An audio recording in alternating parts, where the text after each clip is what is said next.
Welcome to the Stories Told podcast. This is episode 23, Defeating the Big Bug. This is the Stories Told podcast. Two authors talking about stories in movies, TV, and of course, books. I'm Michael Grayford. I write action-adventure stories in fantasy and sci-fi worlds, sometimes for younger readers and sometimes for adults. And I try to always inject at least a little bit of humor. And I am author E.W. Barnes, and I write action-adventure, time travel novels, and space opera science fiction. Thousands of years, thousands of worlds. But be forewarned, beyond here, there will be spoilers.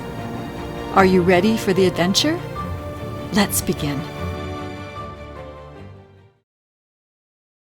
And welcome back to the Stories Told podcast, where today we're talking about Stargate SG1 Season 5's least and most favorite episodes, Enemies and Rite of Passage.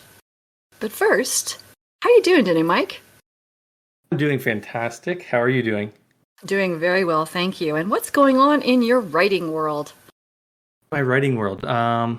Let's see, I feel like I keep saying the same things. We'll see if there's any update from the last one. I've had the feedback from my editor on my first Zara book. I went through all of her notes, sent that back to her, so she's going to do another pass. So it's now with her, and I'm waiting for that to come back again. That book is getting pretty close to being done. About 99% finished with my cover design. It's pretty much there, just last things, little tweaks, mostly for when I finish the formatting and I know how many pages it is. It might need some small adjustment, but that's pretty much done. So another thing I'm extremely happy with. And then I've just started reviewing feedback from the alpha read of my science fiction story called The Deep Dark. So that will take some time to go through all those notes and then transfer them into my own notes and system for, addressing the different comments and how I want to fix any issues that are in there. I think that's mostly it. Cool. And just as a reminder to those who may not realize it, your sort of final draft of Zara is available on Kindle Vella if people want to read it before it's completely finalized and published. Yes. You can read it now, the first 3 episodes, as they call them there, which basically map to my chapters of the story for the most part. Those are free on Kindle Vella for every story on there. So if you want to check out a bunch of different stories for free, you can read the first 3 episodes of anything on there. And then the rest of the story is completely done for the first Zara. And as I get further along on the second book, I will start adding new episodes to that story. So it will be one continuous story on Kindle Vella, even though I'll release it as separate books on Kindle or as a paperback. And we'll put a link to Zara on Kindle Vella in the show notes if people want to check that out. How about you? What are you working on now?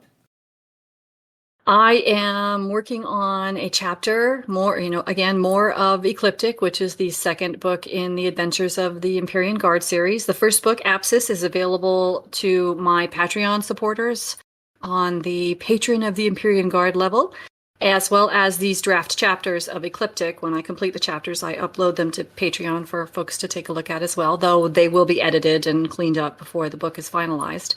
And right now, I am almost finished with this chapter. I think this is chapter 7 or chapter 8, and my characters are about to have a nasty encounter with fire. So that will happen today when I write that. I also finished the short story for the anthology and submitted it, so I'm waiting to hear back. The anthology sort of acquisitions editor shares each of these short stories with a review group, which is actually not a group of writers, it's a group of readers. And so these folks decide if they like the stories or not, and then that is what the decision on whether to include the story in the anthology or not. That's on what it's based. So waiting to hear back as to whether these readers enjoy that short story and whether it'll be included in the anthology. If it's not, I will make it available to my Patreon supporters. And so that will be, it's a win-win as far as I'm concerned. And that's it. One other thing. The first in my time travel series, the Temporal Protection Course series, the first book is Biding Time, The Chestnut Coven. And I have been working on editing digital narration chapters of that book into, audio format, uploading that onto YouTube. And I am only 2 chapters away from completing that book. So I expect to get that done today and tomorrow. And then that book will be complete on YouTube. And what I'll do after that is take all these YouTube video chapters, combine them into one big video, and then people can listen to the entire book for free on YouTube as one great big long video audiobook. So I'm excited about that. Wow, that's great. Good luck with your story getting in the anthology. I read it. I very much enjoyed it. I think other the readers will enjoy it. So hopefully it gets in there. That sounds cool. Congratulations on almost finishing your full audio book. That's amazing. I'm really excited about that. And of course, then I have to move on to the next one. There are 4 books in that series, plus an origin story that I want to convert to audio. So I'll be doing this for a while. Wow. And how about consuming of stories? Have you encountered any great movies, television, or books in the last week? I just saw Indiana Jones and the Dial of Destiny. I loved it. I thought it was very fun. A good fitting end to the series. I was a little worried going into it. Coming off the last one, which, I think a lot of people realize had some issues. And just the fact that Harrison Ford, he's in his 80s now. I was a little concerned. Is he going to be able to pull off this movie? But I thought they handled that very well. I have some small issues with it, but overall, yeah, I enjoyed it. I liked it a lot. That's fantastic. I haven't seen it yet. I'm looking forward to it. What about you? What stories have you encountered? Are you still giving the Brandon Sanderson? I am, and I'm coming to the end of this 3rd book in this Stormlight Archives series.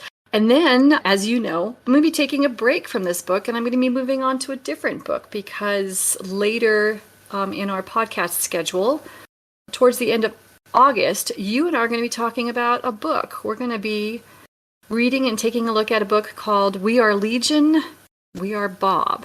And if there are any fans of this book out there, drop us a comment in the comment section and let us know what you thought of this book. And if you haven't read it, I will tell you I've read it and recommended it to Mike. This is a fun story. So we're looking forward to talking about that at the end of August.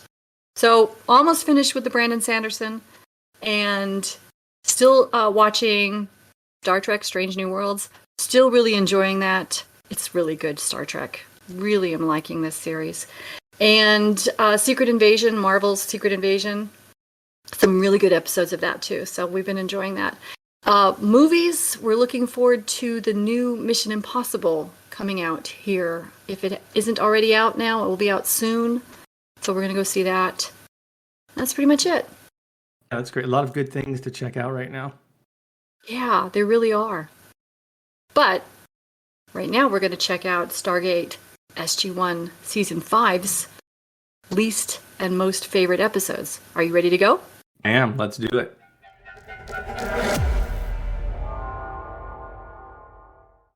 So now let's talk about SG1 Season 5, one of our most favorite episodes, Enemies.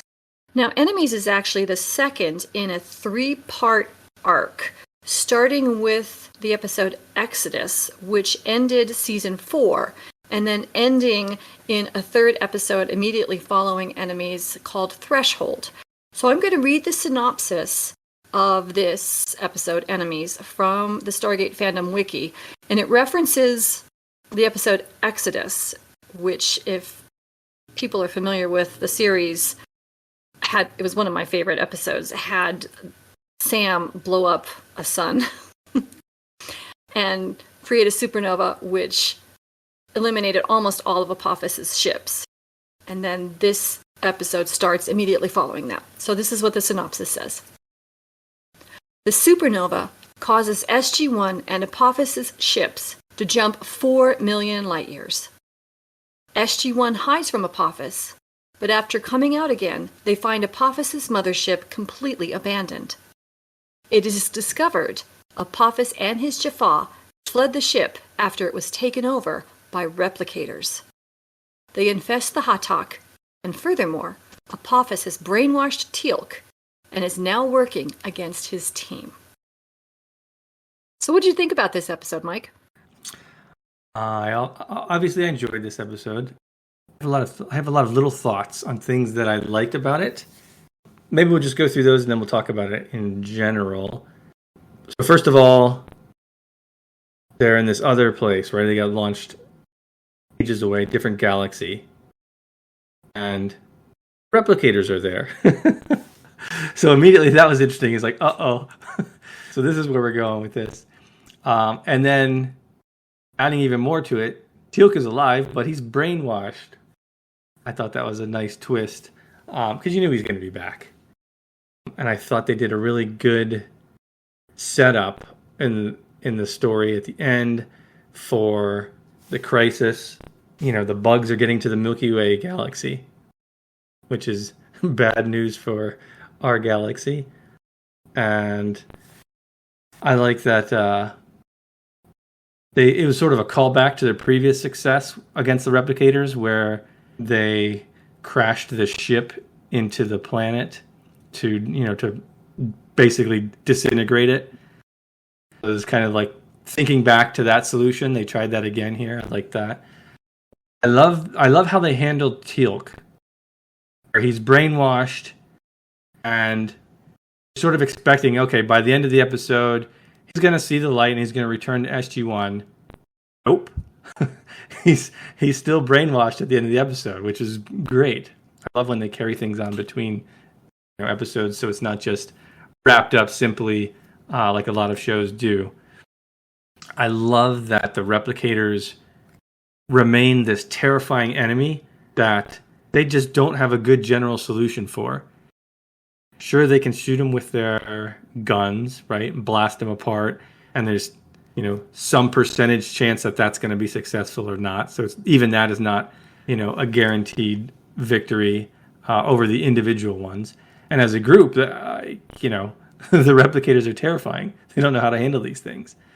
We get to see the replicators combine into a larger one, which was really cool. And it shows even a higher level of threat for these things, and it hints at what's to come with these enemies. I loved the interaction between Jack and Sam's dad, how they're kind of vying for alpha male status or whatever. Thought that was funny.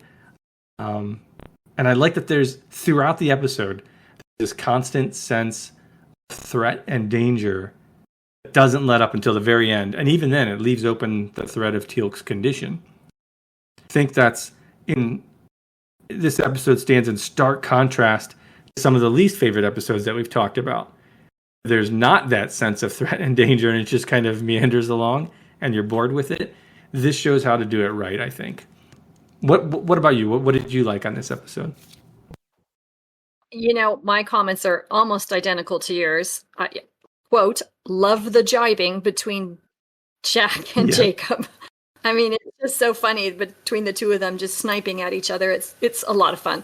And I agree. It was almost as if in the writer's room they said, okay, how many problems can we throw at the team in one episode? And they had, and the episode is well named enemies because that's exactly what they've got. They've got the Gould enemy. They've got the Replicator enemy. They've got Teal'c as an enemy now. Like the team has had a team member turn on them as an enemy. All of these problems that they have facing them require different strategies. Even the ship is an enemy because it's broken or it's got the self-destruct set.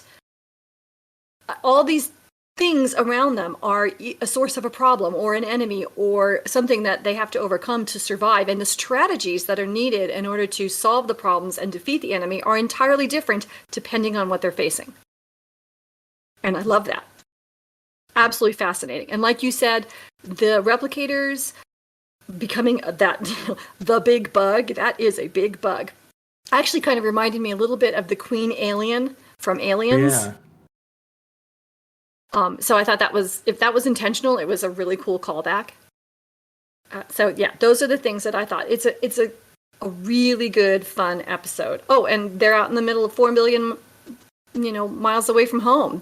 How do they get back? The distance is a problem, is a threat, is an enemy. The fact that the hyperdrive doesn't work is a kind of enemy to their survival. I mean, it's just really cool. Every single thing that could go wrong has gone wrong.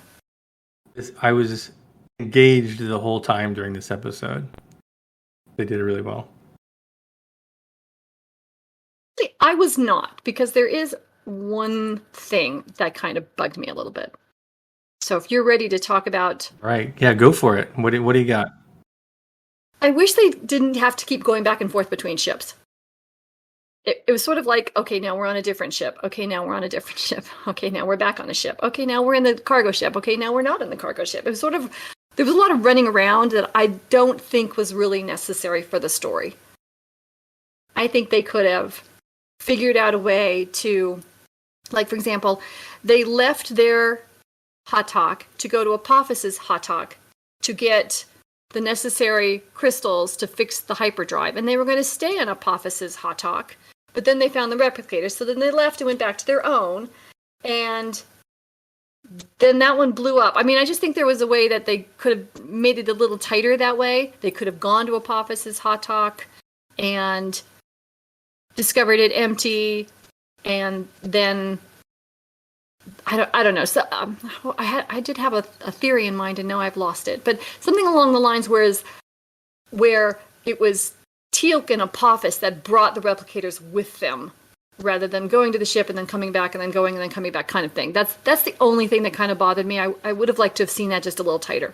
That's an interesting note. I didn't give it that way. I did have maybe a moment of confusion with regards to, like, okay, wait, what ship are they on now? Are they going? Yeah. I chalked that up to just me having not watched the previous episode. So being a little out of sorts at the start, not knowing what the setup was. But you're right, yeah, maybe it was just because of all of that, and then it became a little confusing. I guess it didn't bother me too much. I do acknowledge that potential for confusion and maybe some unnecessary switching of locations. Yeah, I could see that. Yeah. For me, the only note that I had that maybe they could improve was I thought their explanation for how the ship was able to go so much faster was quite weak. It basically was just, they have more power because the replicators are pumping power into their drive. It's like, so you're telling me the Goa'uld couldn't have just had like more power themselves, a bigger engine, battery, whatever they were using for power? Like, I felt like that explanation was very hand wavy.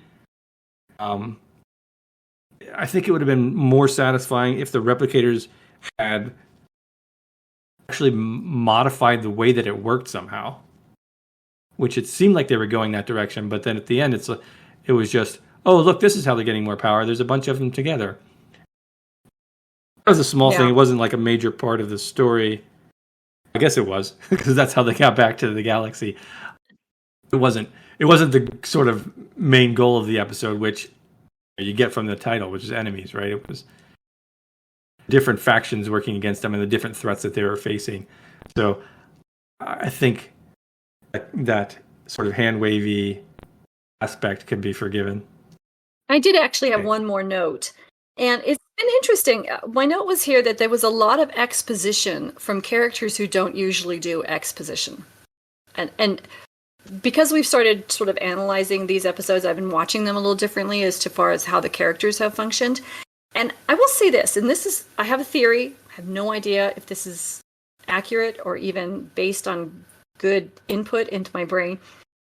But it's usually Daniel who does the exposition, asks the questions and do the explanations, right? And it's Jack who takes command, and it's Sam who fixes things and understands the science, and it's Teal'c who does the warrior stuff, and who he understands the Gould side of things and the Jaffa side of things. And of course, Jacob does the Tok'ra side of things. And so I was seeing sort of all these questions and explanations coming from characters that actually don't usually do that. And as I have watched this season, and as you may be aware, this is the season that Michael Shanks left Stargate at the end of this season. And he was gone for season 6 and then came back for season 7. And as I have watched different episodes in season 5, I've noticed that he doesn't have a whole lot of dialogue at all throughout this season. And I'm kind of wondering if that had to do with his leaving. I don't know if it was purposeful or not. That's an interesting insight. I didn't notice that. I didn't notice either of those things. I had actually forgotten that he had left the series for a bit. I remember there was this point of ascension happens at some point. I don't remember if that's this season or in the future. Maybe there was something going on behind the scenes. Maybe conflict happening. I don't know. That could be. Maybe.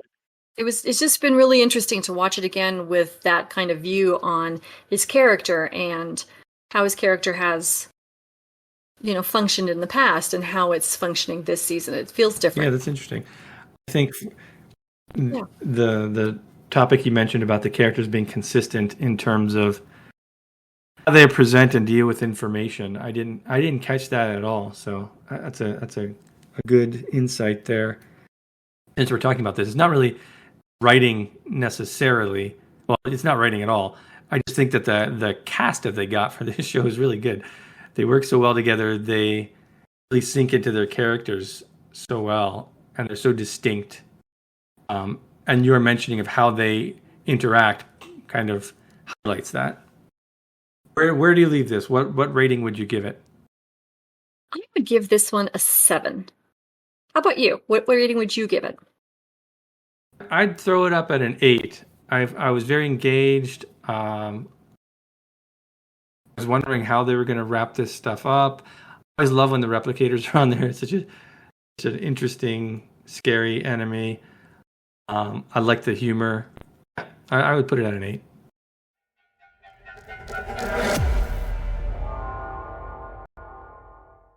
So let's talk now about one of our least favorite episodes, Rite of Passage, and I will read the synopsis from the Stargate fandom wiki. On her 16th birthday, Cassandra Fraser falls ill and begins exhibiting telekinesis. Soon, they learn that when she was younger, Nirti experimented on her and other children like her. SG1 must travel back to Hanka to search for a cure. So what did you like about this episode, Mike? The main thing, I think there was an interesting moral dilemma with how they handled the ultimate situation they were faced with, right? Nirti there as a hostage, and they're faced with this choice. Do we keep Nirti a hostage, potentially any information from her, or preventing, more deaths in the future? But the cost of that is sacrificing this girl, which is horrible. Or do we save the girl and release Nirti? Right?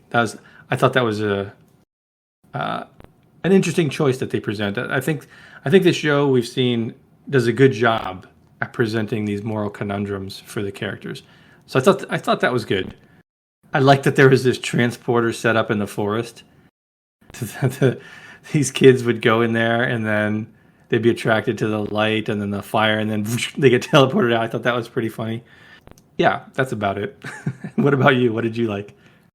I like that they brought Cassandra back because that had that sort of continuity where you see her in the original episode where we meet her, and then we see her again in an episode called 1969 where she's an old lady and because they've done time traveling. And now we see her again as a teenager, and I really liked that sort of, there was another one she was as a child when Sam was taken over by the Tok'ra. So we've seen her multiple times. So I like this continuity of bringing her back. She is the next sort of layer out of people connected with Stargate Command, like other, returning characters that we've seen. So I really enjoyed that. I also really liked seeing Nirti. Nirti is delightfully evil. I mean, she is like one of the Gould who just has no redeeming qualities. And she's just a lot of fun to have around. She's just so evil. We've just, definitely hitting hard over on the evil side of the scale. And her lab was really cool, and her being invisible and following them around was really cool. I enjoyed that. I thought that was very creative. I was less impressed with the whole glowing hand on the tree thing, because what was to stop other people in the community from going into the forest and seeing the glowing tree hand? I kind of wondered, they didn't say anything, and maybe I missed it, but they didn't say anything about how only the teenagers were allowed in the forest and not the rest of the community, so that Nirti could know that she was only getting the teenagers that she needed and not just some members of the community wandering around the forest hunting, or, you know what I'm saying? So that it just didn't feel as realistic to me. It was cool as far as like a method of getting these kids into her lab, but how was she going to stop getting other people in her lab too? Yeah, that seems like a little bit of a world building failure, because I assumed that there was some kind of taboo or something against going in the forest. Otherwise, why wouldn't they just follow them there in the first place? Yeah. But you're right. It's not explained, I don't think. I like what you said about having Cassandra come back and Nirti come back. I didn't remember either of those characters. Because we haven't watched any of the episodes with them in it. Obviously, assumed that she was there from before. I had a vague memory, as I was watching it, like, oh, that's right. They brought this girl back from this other planet. Another kid they brought home like a stray dog. That's what they do. At least in this case, however, all her family was dead, and they knew that. Exactly. So. There's no reason to go back. But I do like that sort of keep the larger universe filled out. It's like, oh yeah, these, they're still there, right? And they come back up. And I think that's something they do throughout the show pretty well. So that's a good point. If we want to get to what I think could be improved, I would love to hear it. Go for it. I think, okay, so having the girl, Sandra, just lying there being sick throughout the episode, and mopey, that was not the best choice they could have made, I think. I get that maybe they're trying to evoke sympathy for the character. For me, that didn't work. The beginning of the episode shows her just being a horrible, annoying teenager. It's like whatever sympathy I had is like gone for this person. Maybe that would have been offset had I seen the other episodes and had fonder memories of her. But for me, watching it, starting off with an annoying teenager was no bueno. I was not interested, like from the very beginning, opening of the episode. Usually their openings are pretty good, and for me, this one was like, ugh, I don't want to watch this episode. So I thought they could have handled that better. And there's really no reason to make her character that way for the purposes of what they were doing in this episode. So I thought that could have been handled better. They could have made her more likable at the start and make me care for her more throughout the episode. I think as I was watching it, I felt like they could have focused less on the sickness aspect of it and maybe more on like the danger of the abilities that she was acquiring. Kind of like Charlie X, if you remember that from the original Star Trek. Oh, yeah. Where it's like this young person is this guy, and he's getting these powers, or I don't remember if he had them or he was acquiring them or what. Like super powerful, super dangerous. He can kill people with the blink of an eye, basically. And I kind of thought that's where they were going with this. Not that they had to. Comparing those two stories, the Star Trek episode was way more interesting than just having her sitting there being sick and mopey on a bed. And for me, the big thing is you bring Nirti back.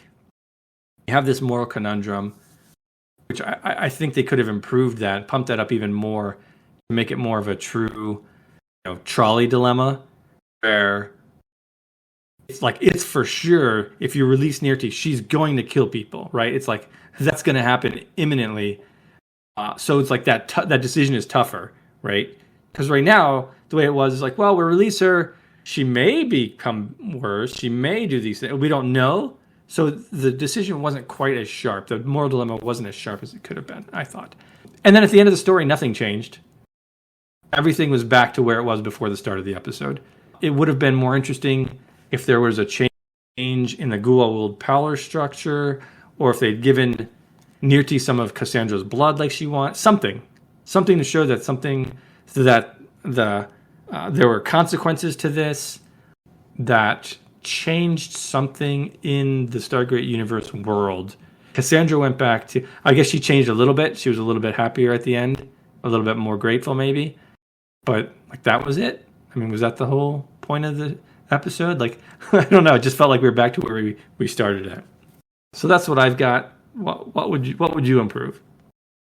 There's some things I agree with you on quite strongly. I, just like you, as soon as I see Cassandra doing, sulky teen, I want to shut the episode off. And it's not consistent with her character in the earlier episodes where we see her. And it doesn't make any sense. Why is she so mean to her mom? I mean, she's horrible to her mom throughout this whole episode. She is nice to Sam, who is sort of like another mother figure. And so the difference is just so striking. It's like, what's the point here? I don't understand what the point is. And I agree, it does not make the character likable at all. It also, I thought, took them too long to figure out it was Nirti. Once again, it's sort of like, they get the clue from Cassandra, I want to go to the forest. They learn from Daniel that, this has happened before on the planet, and the elders allow their teenagers to go in the forest. Bing, that should have been enough. Why do they need to go to the forest? Oh, Nirti's been on this planet. And she's, that's her thing. Her raison d'etre is biological warfare against human beings. It took them too long to get there. But I'm going to say that I think that the moral conundrum was misdirected. And I would have liked to have seen, instead of it being, do we give Nirti what she wants and save this girl, or do we let the girl die and not give Nirti what she wants? And I would have liked the moral conundrum to have been focused on Dr. Fraiser. I would have liked it to have been, instead of her coming in with a gun and threatening Nirti, saying, you cure her or I'm going to shoot you, I would have liked her to come in, when I was thinking about this, I was thinking about an episode called The Curse, which I think is in the previous season, where we get to see Osiris, and Osiris has been trapped inside a canopic jar, and he's released accidentally by archaeologists who are looking through all these Egyptian artifacts. And in the jar is this fluid for Goa'uld, and helps kind of knock them out. I would have liked to have seen Dr. Fraiser come in with like a mega lethal dose and shoot up Nirti and say, I'm not going to give you the antidote until you cure my daughter, and have the moral conundrum be her sort of do no harm oath that she gave, and her letting that go. And then, based on what you just said, which I think is a really good point about what then changes in the universe, have then Nirti find a way to counter it and render it useless to Stargate Command. Those are good points. I like the conundrum with the do no harm. The doctor's oath, which is something that came up in the episode after the last one we just talked about, Enemies, the Threshold episode. Teal'c is there dying, and she's like, I'm not good with this, right?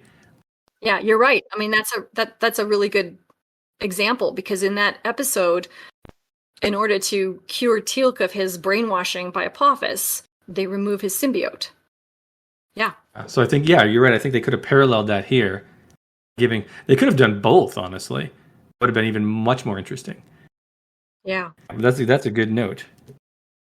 And the other thing that is interesting is this one also did not have a B story. Do you think a B story would have helped?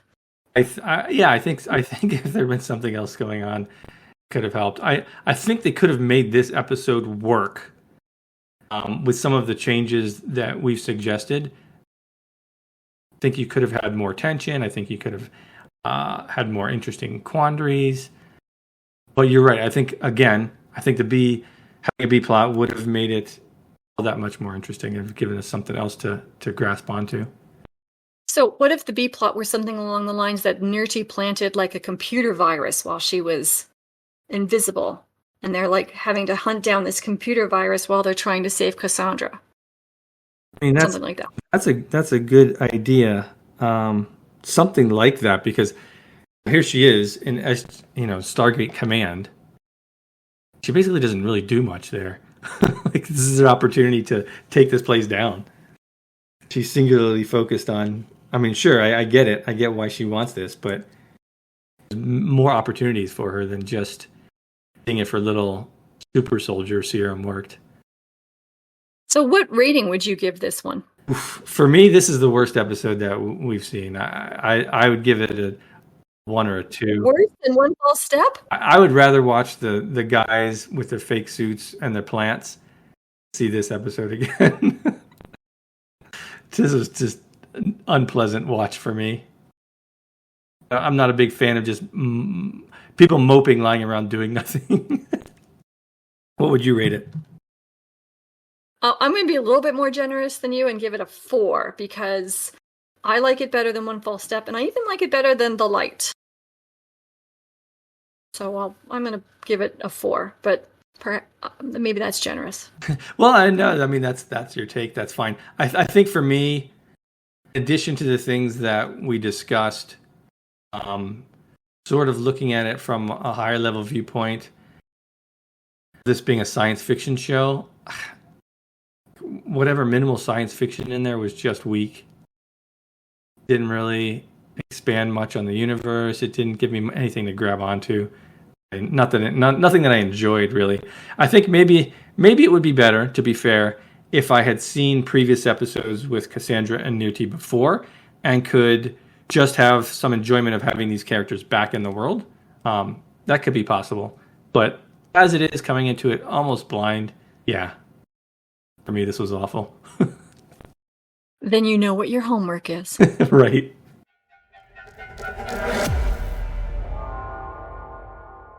And we thank you for joining us as we talked about these stories told in the Stargate SG1 Season 5 episodes Enemies and Rite of Passage.